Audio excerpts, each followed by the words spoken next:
নারীরা বা শিশুরা ধর্ষণের শিকার হবে এবং কুরুচিপূর্ণ যে বিষয়টা বলবো যে বিভৎসতার থেকেও বিভৎস হবে, কিন্তু কোনো মামলা বা কোনো হত্যাকারীর বিচার হবে না, এটা ভাবা যায়?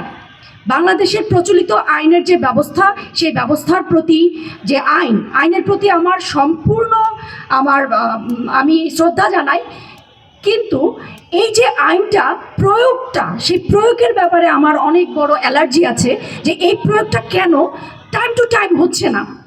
আজ থেকে এক বছর আগে আসিয়াকে হত্যা করা হয়েছে এবং যেটা বিকৃত যৌনাচার, বাপ ছেলে দ্বারা বলার ভাষা নাই, সেইভাবে করার পরেও আমরা আসামিকে ধরতে পেরেছি।